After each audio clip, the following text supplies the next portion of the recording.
Hello friends, the power of positive thinking series में आपका स्वागत है। दोस्तों, आज हम इसके चौथे सोपान प्रार्थना की शक्ति आजमाएं किस तरह से, आइए जानते हैं। मैं एक व्यक्ति के साथ काम कर रहा था जो शराबी था। वह लगभग 6 महीनों से सूखा था, यानी कि उसने शराब नहीं पी थी। एक बार वह बिजनेस टूर पर कहीं बाहर गया था। एक मंगलवार को दोपहर 4 बजे मुझे प्रबल आभास हुआ जैसे वह संकट में है।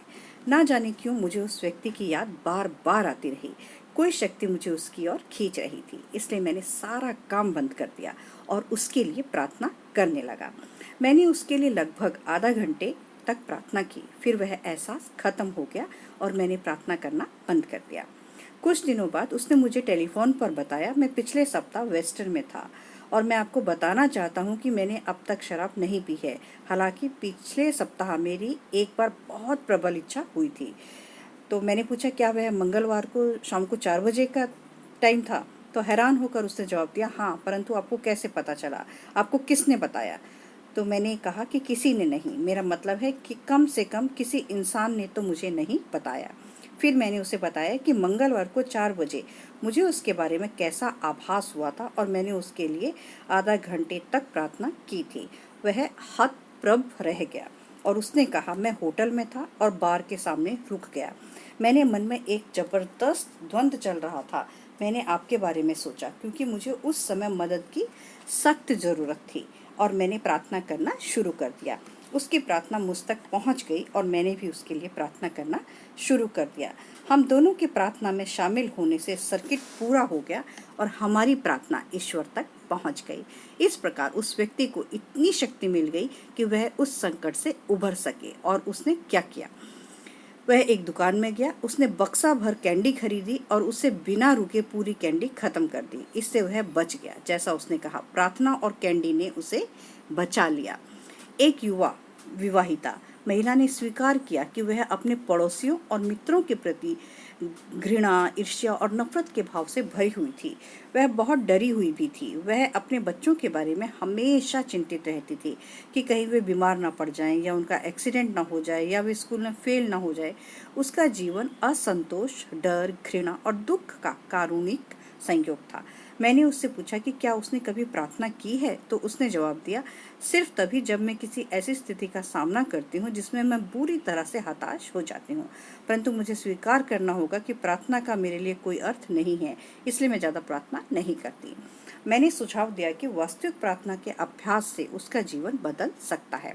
मैंने उसे नफरत के बजाय प्रेम के विचार भेजने और डर के बजाय विश्वास के विचार भेजने के संबंध में निर्देश दिया। मैंने सुझाव दिया कि हर दिन जब वह बच्चों के स्कूल से घर आने का समय हो तो वह प्रार्थना करे। वह अपनी प्रार्थनाओं को ईश्वर की सुरक्षात्मक अच्छाई के लिए धन्यवाद दे। पहले तो वह शंकालु थी, परंतु बाद में वह इतनी उत्साही हो गई कि वह प्रार्थना के सबसे प्रबल समर्थकों में से एक बन गई। वह रुचि से पुस्तकें और पैम्फलेट पढ़ती है और प्रार्थना शक्ति की हर प्रभावी तकनीक का अभ्यास करती है। इस विधि ने उसका जीवन पूरी तरह से बदल दिया, जैसे नीचे दिए गए पत्र से प्रदर्शित होता है, जो उसने मुझे हाल ही में लिखा। मुझे लगता है कि पिछले कुछ सप्ताहों से मैंने और मेरे पति ने अद्भुत प्रगति की है। मेरी सबसे महान प्रगति उस रात से शुरू हुई जब आपने मुझे बताया कि अगर आप प्रार्थना करते हैं तो आपका हर दिन अच्छा गुजरता है। मैंने इस विचार को अभ्यास में उतारना शुरू कर दिया। जब मैं सुबह सोकर उठती हूँ तो उस मिनट से मैं विश्वास करती हूँ कि मेरा दिन अच्छा रहेगा और मैं विश्वास से कह सकती हूँ कि उस दिन के बाद से मेरा कोई भी दिन बुरा नहीं गुजरा।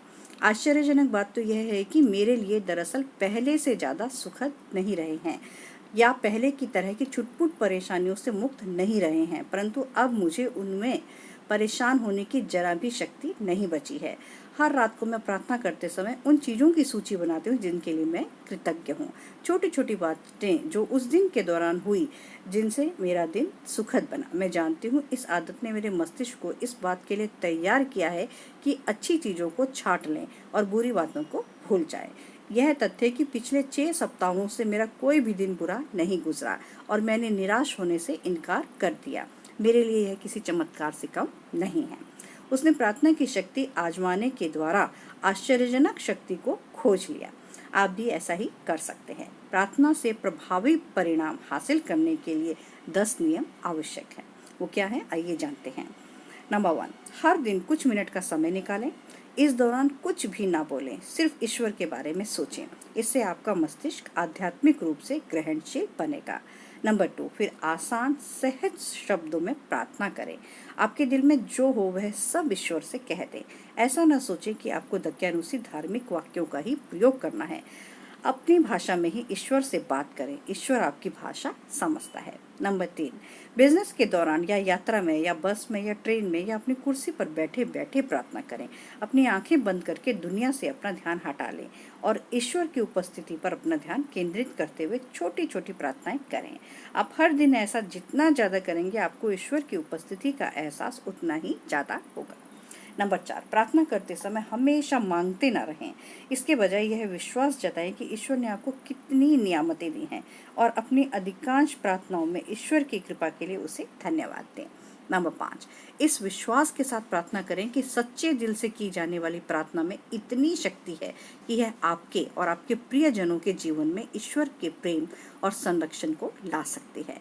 नंबर 6, प्रार्थना में नकारात्मक विचार का प्रयोग कभी ना करें। केवल सकारात्मक विचारों से ही परिणाम मिलते हैं।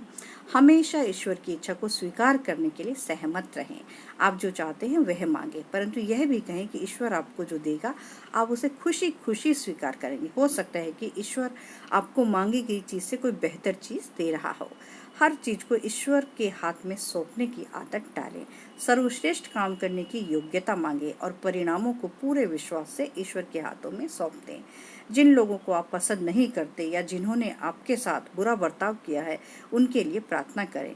नफरत या विद्वेष आध्यात्मिक शक्ति की पहले नंबर की बाधा है। उन लोगों की सूची बनाएं जिनके लिए आप प्रार्थना करने वाले हैं। आप दूसरों के लिए जितनी ज़्यादा प्रार्थना करेंगे, खासकर अजनबियों के लिए, आपको उतने ही सुखद परिणाम मिलेंगे। तो दोस्तों, ये प्रार्थना की शक्ति आजमाएं सीरीज़ आपको कैसी लगी और आप इसका अपने जीवन में प्रयोग करें, इसे आजमाएं और जितना ज़्यादा आप इसका अभ्यास करेंगे, आपको उतना ही आपका जीवन अद्भुत बनता चला जाएगा। तो दोस्तों, आपको मेरी वीडियो पसंद आई तो आप इसे अपने दोस्तों में शेयर कीजिए, लाइक कीजिए, सब्सक्राइब कीजिए। गुड बाय दोस्तों, बाय बाय।